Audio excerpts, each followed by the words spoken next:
Bonsoir à tous, il est 23 heures et vous regardez le dernier journal de RTI 1 dont voici le titre.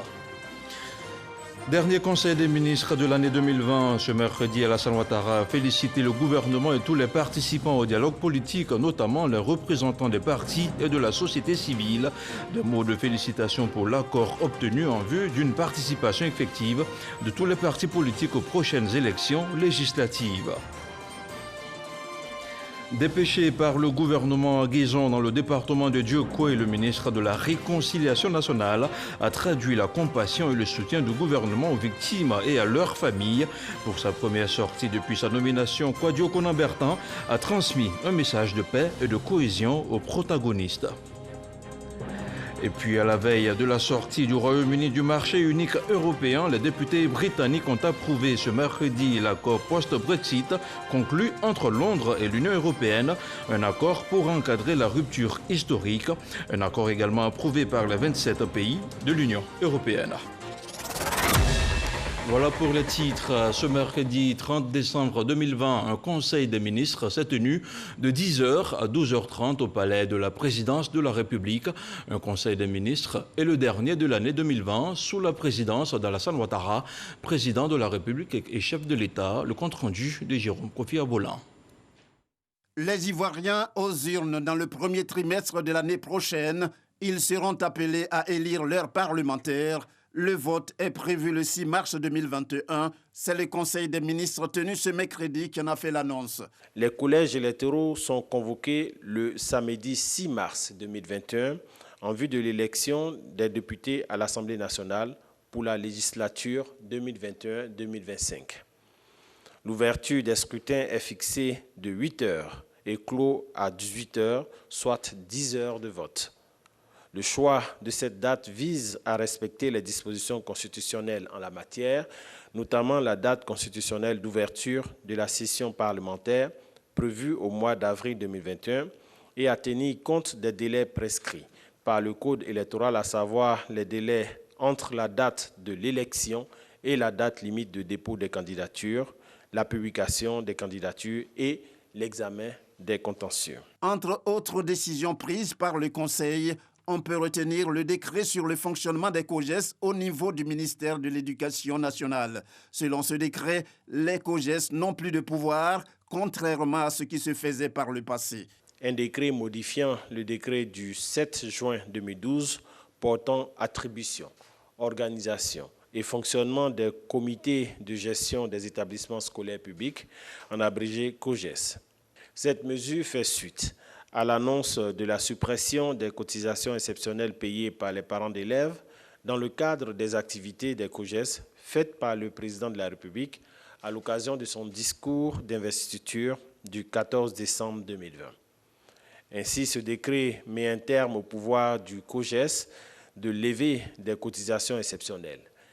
Il met à la charge de l'État et les collectivités territoriales, sur la base d'une évaluation annuelle, le complément budgétaire nécessaire au financement des COJES résultant de la suppression des cotisations exceptionnelles.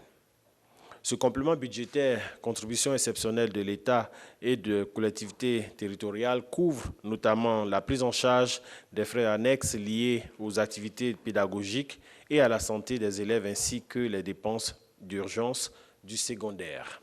À noter aussi à l'entame de ce Conseil des ministres la déclaration du président de la République, Alassane Ouattara. Déclaration au cours de laquelle le chef de l'État a indiqué, conformément à sa volonté de toujours œuvrer pour la paix et la cohésion sociale, qu'il entend reprendre en janvier prochain le dialogue bilatéral avec le président Henri Konan Bédié, tout en saluant la reprise du dialogue politique.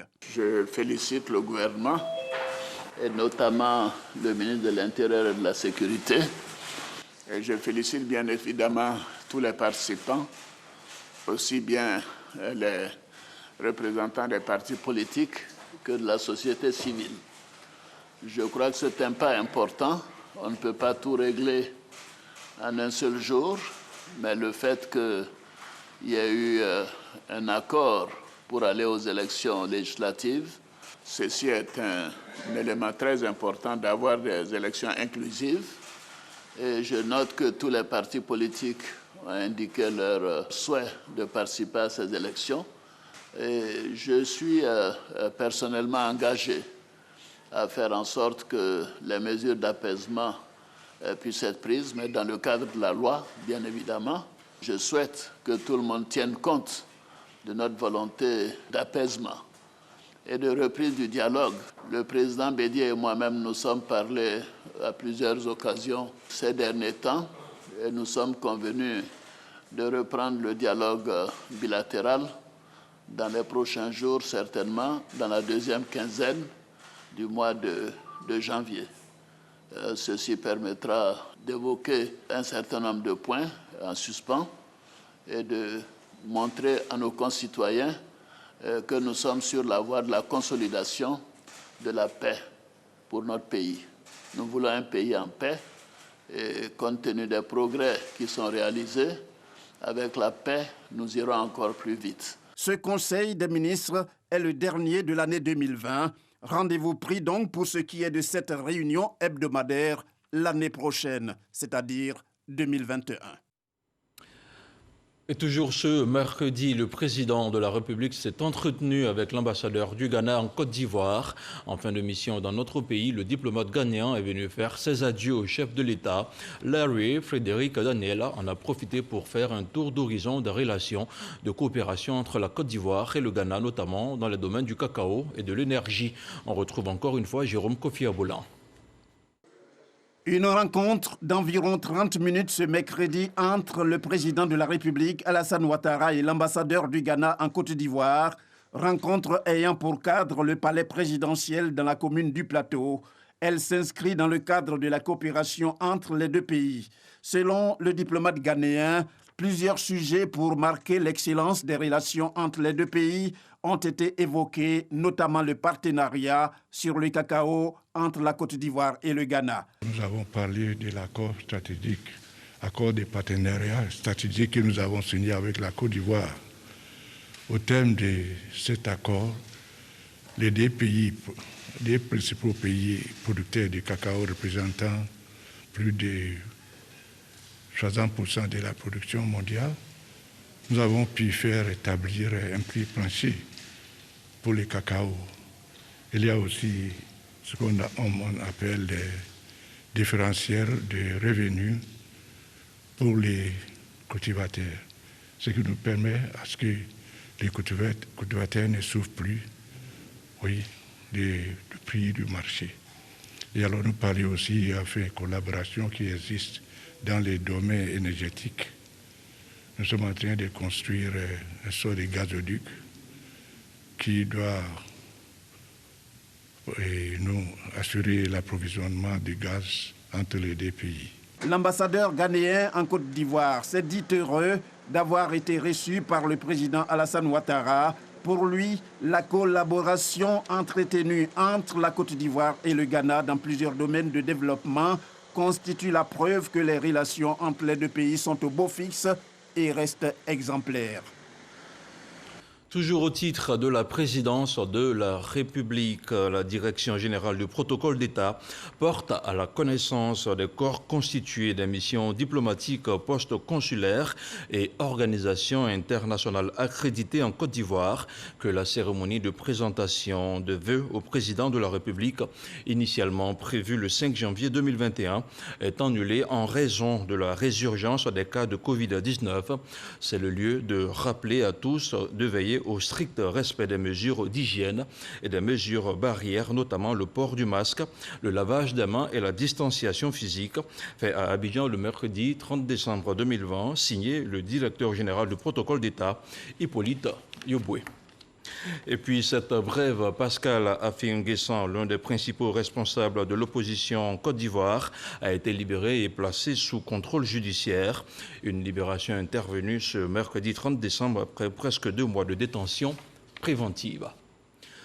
L'État de Côte d'Ivoire présente ses condoléances aux victimes des affrontements à Guézon dans le département du Djokoué. Des messages de compassion du gouvernement portés par le ministre de la Réconciliation nationale, accompagné des cadres et des élus de la localité, Kouadio Konan-Bertin a invité les populations à taire les querelles. F. Boué. Guézon, quartier Guéré, Plusieurs domiciles saccagés, pillés ou incendiés. Les populations encore sous le choc. Tout est brûlé. Tout ce qui est papier qui est écrit à chez nous ici est perdu. Non, mes trucs qui sont perdus, surtout les documents de ma fille étudiante, tout celui qui passe le bac, tout ça là, tout est parti. Je ne sais même pas ce que je vais vous dire. Des affrontements intercommunautaires dans la nuit du 27 au 28 décembre sont à la base de cette situation. Bilan total selon les autorités, 7 morts, des blessés.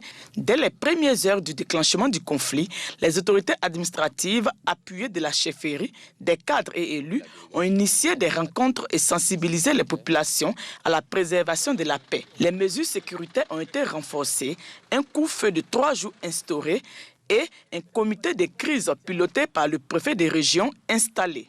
Le ministre de la Réconciliation nationale, Kwadwo Konan-Bertin, a été dépêché par le président de la République pour apporter la compassion de l'État. Il a tour à tour rencontré les communautés en conflit, rendu visite aux blessés. Des dons en numérés ont été offerts aux familles éplorées. Kwadwo Konan-Bertin appelle l'ensemble des populations à la retenue et à tout mettre en œuvre pour le retour de la paix. Nous avons véhiculé le message de paix et de pardon. Ça fait quelques années quand même que notre pays est dans la tourmente. Tout ça pour dire aux Ivoiriens qu'il y a un temps pour se battre, il y a un temps pour faire la paix.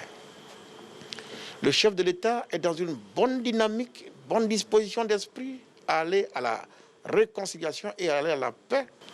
Je crois que nous devons pouvoir saisir cette belle opportunité pour désarmer nos verbes, désarmer nos cœurs et avoir dans nos cœurs que de l'amour pour notre prochain.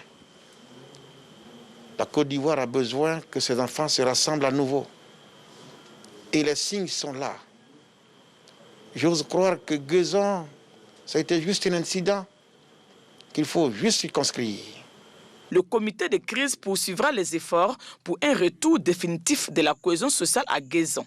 Les enquêtes sont en cours pour situer toutes les responsabilités.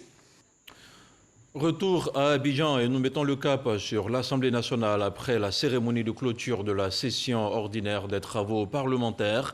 Au titre de l'année 2020, 24 agents administratifs en service à l'hémicycle ont été décorés. Des agents décorés dans plusieurs ordres et pour leur abnégation au travail. Godefroy Okambawa. Ils sont au nombre de 24, ces agents en service dans l'administration de l'Assemblée nationale de Côte d'Ivoire à être décorés. Ils le sont pour leur mérite et leur abnégation au travail. Parmi eux, 2 décorés à titre posthume. Ces récipiendaires, par la voix de leur porte-parole, traduisent leur reconnaissance à la nation et s'engagent à œuvrer pour le rayonnement de cette institution. Nous vous remercions, Monsieur le Président, du fond du cœur pour cette reconnaissance du mérite des membres de l'Assemblée nationale dont vous êtes l'instigateur et cela restera à jamais gravé dans les annales de notre institution, mais également dans nos mémoires. Remettant ces distinctions, le président de l'Assemblée nationale, Amadou Soumaoro, a invité les récipiendaires à plus de rigueur au travail afin de mériter encore plus la reconnaissance de la nation. Votre distinction n'est pas la fin de votre parcours professionnel. Je reste persuadé que la reconnaissance dont vous êtes l'objet de ce jour constituera pour vous une source de motivation supplémentaire afin de continuer à mériter davantage la confiance placée en vous. Ces agents sont faits chevaliers et officiers dans l'ordre du mérite et dans l'ordre national de Côte d'Ivoire. Un peu plus de 1000 agents de la gendarmerie nationale, dont des retraités, ont été distingués par la hiérarchie, une récompense pour leur courage et leur dévouement à la patrie. Une cérémonie au cours de laquelle le commandant supérieur de la maréchaussée a invité les récipiendaires à la loyauté et à la discipline, mais aussi au sens de la responsabilité. Abou Sanogo. La gendarmerie nationale honore ses meilleurs travailleurs au titre de l'année 2020. Ils se sont distingués par des actes de courage et de dévouement dûment constatés. Ce sont au total 1111 personnels de la gendarmerie, dont 97 officiers, 999 sous-officiers et 15 retraités qui ont été célébrés. Ils ont dans l'ordre été faits officier de l'ordre national, chevalier de l'ordre national, chevalier de l'ordre du mérite ivoirien et ont reçu la médaille des forces armées des mains du général de corps d'armée Alexandre Apalou Touré, commandant supérieur de la gendarmerie nationale. Chers frères d'armes, tâchons de les mériter en redoublant d'ardeur, car si elles représentent pour nous une fierté, elles sont avant tout une invitation à faire mieux, surtout à partager nos expériences acquises avec des collaborateurs plus jeunes pour redorer l'image de cette institution. Le commandant supérieur de la gendarmerie nationale, le général de corps d'armée Alexandre Apalou Touré, a exprimé sa gratitude au président de la République Alassane Ouattara et a invité les récipiendaires au travail. À l'endroit de ces hommes, il a tenu à rappeler que la gendarmerie est une force républicaine. J'ai le devoir et l'obligation de lever ici la voix et de parler aux gendarmes pour leur dire que nous sommes une force de sécurité, une force républicaine. Nous devons nous tenir loin, je dis bien loin, des débats politiques et des débats politiciens. Nous devons avoir un comportement qui justifie notre appartenance à cette force républicaine, cette force digne. La caserne d'Agban ne doit pas être victime des ambitions des uns et des autres. Comme toutes les autres casernes, n'entrez pas dans nos casernes pour chercher à manipuler nos collaborateurs.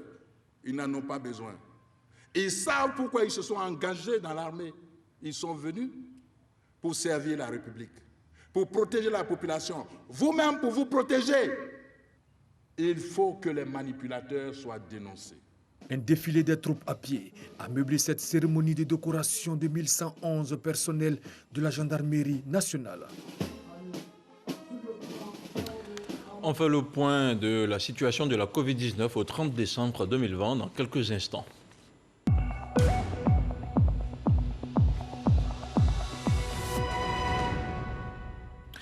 Le ministère de la Santé et de l'Hygiène publique a enregistré ce jour, mercredi 30 décembre 2020, 116 nouveaux cas de Covid-19 sur 1646 échantillons prélevés, soit 7% de cas positifs, 37 guéris et 0 décès. À la date du 30 décembre, la Côte d'Ivoire compte donc 22 366 cas confirmés, dont 21 909 personnes guéries, 137 décès et 320 cas actifs. Le nombre total d'échantillons est de 256 649. Autre chose à présent, un nouveau centre de santé urbain pour Adjamé Village. L'hôpital est né d'un partenariat entre la chefferie et la Direction générale des impôts.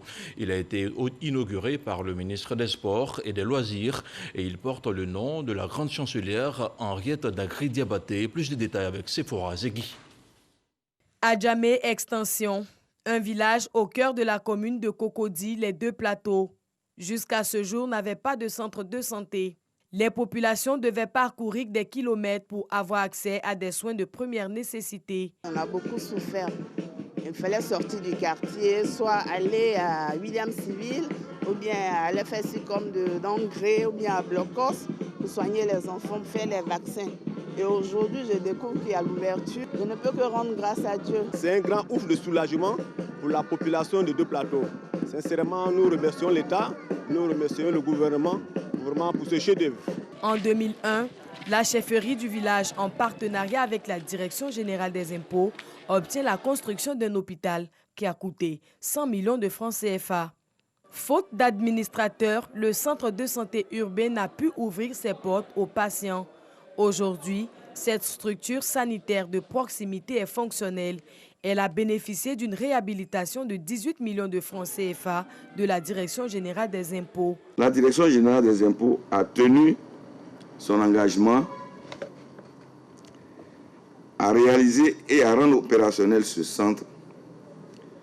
Nous l'avons même rénové par endroits. Nous ne nous arrêterons pas en si bon chemin, puisque en même temps nous voulons nous projeter vers l'avenir.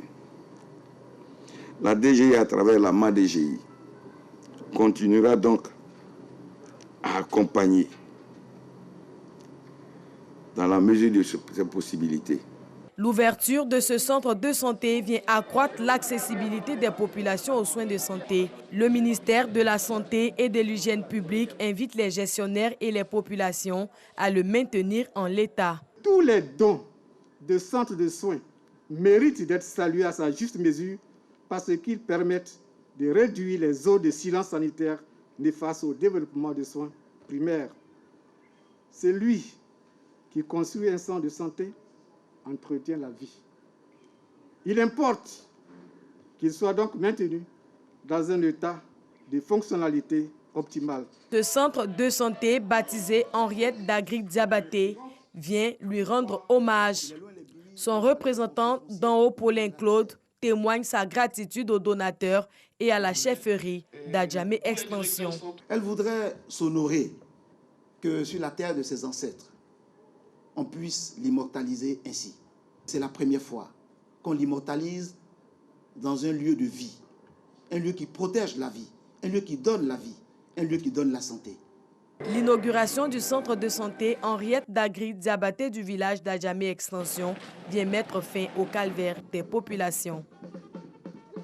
Sur un tout autre plan, l'Office national pour l'assainissement et le drainage va bénéficier d'un nouveau siège, un siège flambant neuf dont la construction sera confiée aux 3 premiers cabinets d'architecture qui ont postulé pour sa réalisation. Un siège qui sera construit à hauteur de 3 milliards de francs CFA. Grâce Kando. Sur cette parcelle de 2264 mètres carrés, située à Cocody Lycée Technique, sera bâti le nouveau siège de l'Office national de l'assainissement et du drainage, ONAD. Avant le démarrage des travaux, un concours d'architecture pour la construction du siège a été lancé. Des 13 compétiteurs, 3 ont été retenus et le premier a obtenu 90 points sur 100, d'où la remise de chèques à chaque lauréat. L'avantage, c'est que parce qu'on a 49% d'économie d'énergie. Ensuite, c'est un bâtiment qui est vraiment atypique. Il est original dans sa conception. C'est un projet innovant et ils ont bien exploité le site. Où nous, on avait prévu 2 sous-sols.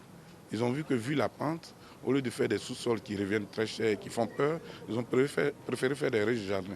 Donc, c'est comme des demi-sous-sols et qui sont aérés. Et quand vous garez votre véhicule, toute la chaleur sort en même temps. La construction du nouveau siège de l'ONAD va coûter plus de 3 milliards de francs CFA. Nous avons des services d'exploitation, de suivi de l'exploitation, qui ont besoin de mobilité, qui ont besoin de flexibilité. Les collaborateurs installés dans les meilleurs cadres sont plus productifs. Ce projet tient compte aussi des problèmes de changement climatique, de développement durable, et qui fait que ce projet permettra à l'ONAD de faire de l'économie de l'énergie. La consommation d'eau aussi va être impactée. La mission principale de l'ONAD est d'assurer l'accès aux installations d'assainissement et de drainage de manière durable et à des coûts compétitifs à l'ensemble de la population. Et je vous donne à présent lecture de ce communiqué. Le ministre de l'Emploi et de la Protection sociale porte à la connaissance des populations vivant en Côte d'Ivoire que le vendredi 1er janvier 2021 est déclaré jour férié et chômé sur toute l'étendue du territoire national. Pour les signataires de la Convention collective interprofessionnelle, le vendredi 1er janvier 2021 est déclaré également jour férié, chômé et payé, signé Pascal Kwaku Abinan. Le ministre-gouverneur Robert Begré-Mambé a distribué mardi à Trècheville le don du président de la République, un don d'une valeur de 750 millions de francs CFA et constitué de kits alimentaires, des dons destinés aux couches sociales démunies, aux communautés coutumières et religieuses. Issa Chonayo.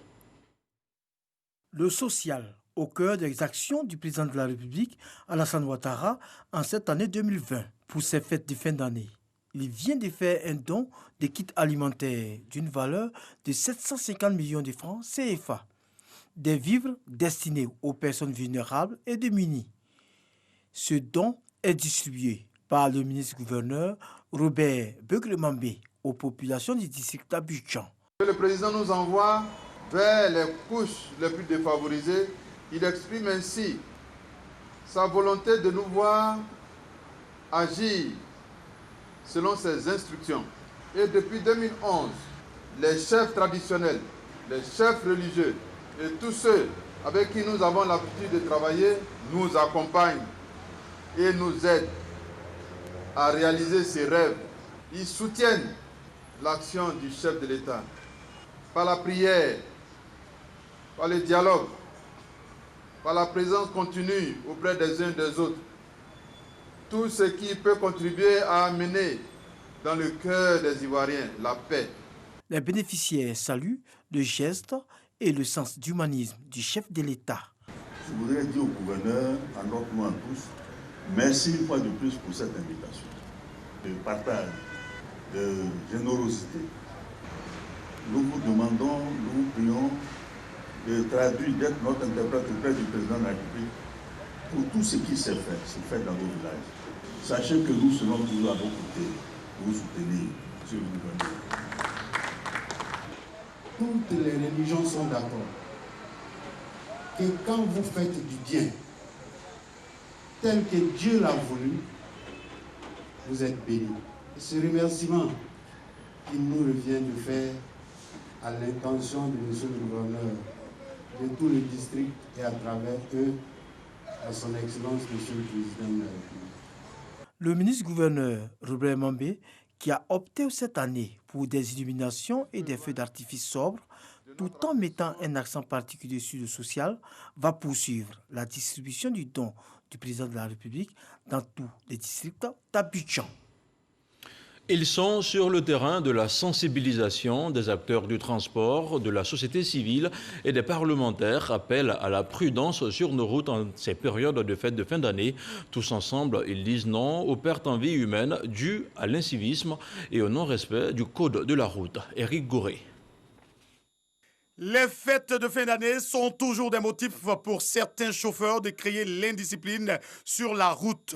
Tout le monde est pressé et tout le monde sort en même temps et rentre en même temps. Résultat, des embouteillages interminables et la circulation bloquée. Une circulation bloquée qui rend difficile les tâches des forces de l'ordre. Il y a des chauffeurs qui sont à la recherche de recettes rapides. Il faut aller vite et faire plusieurs tours pour gagner beaucoup d'argent. Tout à l'heure même, ma petite sœur vient d'arriver. Et c'est le même chauffeur qui est en train de charger pour repartir encore. Quand on venait, il filait. Ça me fatiguait, mais il y a d'autres qui sont là pour dire non, chauffeur, allons vite, parce qu'il y a d'autres qui veulent faire des trucs aller-retour, mais c'est pas bon. Parce qu'un chauffeur, s'il se le trouble comme ça, peut aller cogner quelqu'un, et puis c'est fini, tous on est perdu comme ça. Une réalité qui amène le réseau pour la promotion du civisme en Côte d'Ivoire de descendre sur le terrain pour échanger avec les acteurs du transport. En cette période de fête, députés, membres de la société civile et syndicalistes parlent le même langage. Outre les embouteillages, il faut faire attention aux vies humaines et éviter d'endeuiller les familles en ces temps de joie. Vous avez la vie de beaucoup de passagers dans vos mains, beaucoup de familles. Donc allez-y doucement. Ce qui est sûr, c'est que vous devez avoir dans la journée, vous l'aurez. Il faut tenir compte de la vitesse, il faut vraiment réduire la vitesse et savoir que vous avez beaucoup d'hommes dans la voiture. Et nous prions Dieu que vous arrivez à bon port et que le Seigneur vous accompagne. À ces moments de fête, nous aussi, chaque matin, nous passons faire des sensibilisations à nos conducteurs sur la tenue au volant, sur la vitesse. Et voir une organisation de la société civile nous accompagner, nous dirons que c'est de bonne guerre et nous apprécions. Parler aux chauffeurs, c'est bien. Mais parler également aux passagers, c'est encore mieux. Ne pas dépasser 110 km sur des bonnes voies et moins de 80 à 90 km sur les pistes. Donc vraiment ne pressons pas les chauffeurs, allons doucement, chacun va fêter au village et nous allons nous retrouver en 2021. Le réseau pour la promotion du civisme en Côte d'Ivoire, REPSI, entend toucher d'autres secteurs dans les prochaines semaines. Et cet autre communiqué, le Conseil de l'autorité nationale de la presse, ANP, statuant en matière disciplinaire lors de sa 8e session extraordinaire de l'année 2020, de mercredi 23 décembre dernier, a suspendu pour cette parution le quotidien Le Bélier. Cette décision fait suite à la publication par le dit journal d'une série d'articles dans plusieurs de ses éditions. Les différents articles visant à entretenir au sein de l'opinion un esprit de contestation et de rejet des résultats de la présidentielle d'octobre 2020 incite également, d'une part, les populations à la haine, à la révolte et d'autre part, les militaires à l'insoumission. Signé le président de l'ANP, Samba Koné. À l'unanimité, des représentants des États membres de l'Union européenne ont donné depuis lundi leur aval à l'application provisoire à partir du 1er janvier de l'accord post-Brexit conclu la semaine dernière entre le Royaume-Uni et la Grande-Bretagne. Malgré cet accord de libre-échange conclu in extremis à la veille de Noël, la procédure de divorce n'est pas encore bouclée. Il s'agit là d'un accord provisoire. Le Parlement européen doit encore ratifier le texte. Ce sera probablement chose faite à la fin du mois de février 2021.